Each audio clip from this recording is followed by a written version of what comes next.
What if I told you that the world's happiest countries have cracked a code that most of us completely miss? While Americans clock 1,800 hours annually and Europeans push 1,600, Nordic workers average just 1,400 hours per year. Yet somehow, they're not just keeping up, they're leading global productivity rankings. This isn't about being lazy. This isn't about lowering standards. This is about a fundamentally different relationship with work, focus, and human energy that challenges everything we've been taught about productivity. Here's what Nordic countries understand that the rest of us are still learning. Your brain isn't a machine that runs on willpower and caffeine. It's a sophisticated biological system with natural rhythms, finite resources, and profound needs for restoration. And when you align your work habits with these realities, instead of fighting against them, something remarkable happens. You don't just work better, you live better. Chapter 1. The Finite Energy Revolution. In Sweden, there's a word that's quietly revolutionizing how people think about productivity. Lagom. It means not too little, not too much, just right. But this isn't your grandmother's advice about moderation. This is cognitive science wrapped in cultural wisdom.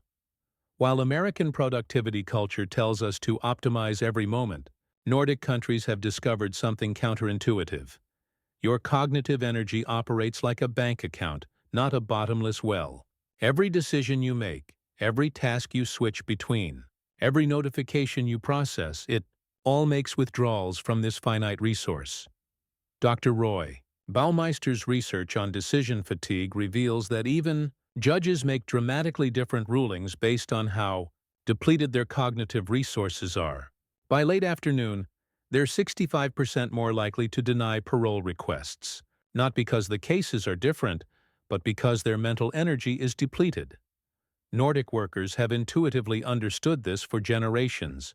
In Denmark, you'll find something called thinking walks, structured breaks, where teams literally walk outside to process complex problems, not because they're avoiding work, but because they recognize that peak cognitive performance requires strategic restoration.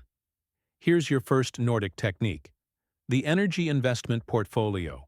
Instead of cramming your most demanding work into marathon sessions, identify your 3 cognitive peak hours each day. For most people, this is typically 9-11 a.m., with secondary peaks around 2 to 4 p.m. During these windows, you tackle work that requires genuine mental horsepower. Everything else gets delegated to your cognitive off-peak hours. This isn't time management. This is energy management, and it changes everything. Chapter 2. The 25 to 5 to 25 Rhythm Revolution. While the world discovered the Pomodoro technique, Nordic countries were already practicing something far more sophisticated: work rhythms that align with your body's natural ultradian cycles. Here's what most productivity systems miss. Your brain operates on roughly 90-120-minute cycles throughout the day, alternating between periods of high alertness and natural restoration. Fighting against these rhythms is like swimming upstream, exhausting and inefficient. The Finnish have developed what researchers call the Sisu sprint methodology. Sisu translates to a kind of determined resilience, but the sprint part is crucial. They work in 25-minute intensely focused bursts, followed by 5-minute nature breaks, then 25 minutes of reflection or administrative tasks. This isn't arbitrary. Neuroscientist Dr. Ulrich Ebner-Priemer's research shows that our attention naturally fluctuates in 20 to 30-minute cycles. By working with these rhythms instead of against them, Nordic workers report 40% less mental fatigue while maintaining higher output quality. But here's where it gets interesting. Those 5-minute breaks aren't spent checking social media or grabbing coffee. Nordic workers step outside. They look at trees. They breathe deeply. Sometimes they don't do anything at all. Why? Because restoration isn't passive. It's neurologically active. When you shift from focused attention to diffuse awareness, your brain's default mode network kicks in, processing information, making connections, and literally preparing you for the next period of concentrated work. Try this Nordic rhythm this week. 25 minutes of deep focus, 5 minutes outside or looking out a window, Then 25 minutes of lighter administrative tasks. Notice how your energy sustains throughout the day instead of crashing at 3 p.m. Chapter 3. Your Environment as a Second Brain Walk. Into a Nordic office and you'll notice something immediately. It doesn't look like an office. There are plants everywhere. Natural light floods through large windows. Desk surfaces are remarkably clear. Colors are muted. Natural, calming. This isn't just aesthetic preference. This is cognitive engineering. While American offices often feel like stimulation overload, bright fluorescent lights, multiple monitors, cluttered surfaces, constant notifications, Nordic workspaces are designed around a profound understanding. Your environment is processing power. Dr. Sally Augustin's research in neuroarchitecture reveals that visual clutter competes for your attention at a neurological level. When your workspace is chaotic, your brain is constantly making micro-decisions about what to focus on, depleting cognitive resources before you even start working. Nordic design philosophy applies what they call functional beauty. Every element serves both a practical and psychological purpose. That plant on your desk? It's not decoration. It's improving air quality and providing visual rest for your eyes. Those muted colors? They're reducing cortisol production. That clear surface? It's eliminating decision fatigue. But here's the Nordic secret that changes everything. They create cognitive zones within their workspaces. One area for deep thinking, another for creative brainstorming, a third for administrative tasks. By physically moving between these zones, they're triggering psychological state changes that enhance different types of cognitive performance. Create your own Nordic workspace audit. Eliminate 70% of visual distractions. Introduce one living plant. Ensure you have access to natural light, and designate specific areas for different types of work. Your brain will thank you with clearer thinking and sustained energy. Chapter 4. The Priority System That Changes Everything.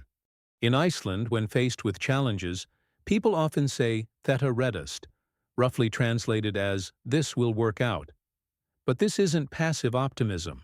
It's the foundation of a sophisticated priority system that focuses precious mental energy only on what truly matters. While American productivity culture emphasizes doing more faster, Nordic countries have developed what researchers call value-based productivity. Instead of optimizing for output volume, they optimize for meaningful impact. The Finnish have perfected something called the essential versus ego decision matrix. Before committing to any task or project, they ask two questions. Is this essential to my core objectives? And am I doing this to feed my ego or create genuine value? This sounds simple, but it's revolutionary. Research by Dr. Greg McKeown shows that high performers aren't people who do more things. They're people who do fewer things with greater focus and intention. Nordic workers spend 15 minutes each Friday in what the Swedes call reflection, structured reflection on the week. They identify what created genuine value, what was merely busy work, and what they can eliminate going forward. Companies that implement this simple practice report 23% increases in meaningful productivity, while actually reducing total work hours. Here's your Nordic priority protocol. Each morning, identify your one essential task, the thing that, if completed well, would make everything else easier or unnecessary. Protect this task with your peak cognitive energy. Everything else is negotiable. But here's the crucial Nordic insight. Saying no isn't about being productive. It's about being human. Your attention is finite, precious, and deserves to be invested wisely. Chapter 5. The Science of Strategic Rest. Sweden. Is fika culture, structured coffee breaks that happen twice daily, might seem like institutionalized procrastination to outsiders. But neuroscience reveals something remarkable. These aren't breaks from work. They're strategic cognitive restoration that actually increases total productive output. While American workers often eat lunch at their desks and pride themselves on never stopping, Nordic countries have discovered that the brain's capacity for sustained attention operates more like a muscle than a machine. push it too hard without recovery, and performance degrades rapidly. Dr. Jim Lower's research with elite athletes reveals that peak performers don't just train harder, they recover more strategically. The same principle applies to cognitive performance. Nordic workers integrate what researchers call active recovery throughout their workday. Active recovery isn't passive rest. It's intentional restoration. During fika, workers don't discuss projects or check phones. They engage in genuine human connection, often walking outside, sometimes sitting in natural light without agenda. Why does this work? Because when you shift from focused attention to relaxed awareness, your brain's default mode network activates. This network, discovered by neuroscientist Dr. Marcus Reichel, processes information, consolidates memories, and makes creative connections that conscious thinking can't achieve. Nordic workers also practice seasonal adjustment, recognizing that cognitive energy fluctuates with natural light cycles. During winter months, they shorten focused work periods and extend restoration times. During summer, they leverage extended daylight for longer productive periods, but balance with more outdoor activity. Try this Nordic recovery protocol. Every 90 minutes, take a 10-minute walk outside without your phone. Twice daily, have genuine conversations with colleagues away from screens. Notice how your afternoon energy and creativity improve when you stop treating breaks as guilty indulgences and start using them as cognitive strategy. Chapter 6. Building your personal Nordic system. Beauty of Nordic productivity isn't in any single technique. It's in creating a holistic system that supports both high performance and deep life satisfaction. This isn't about adopting someone else's culture wholesale. It's about understanding principles that transcend geography and adapting them to your unique context.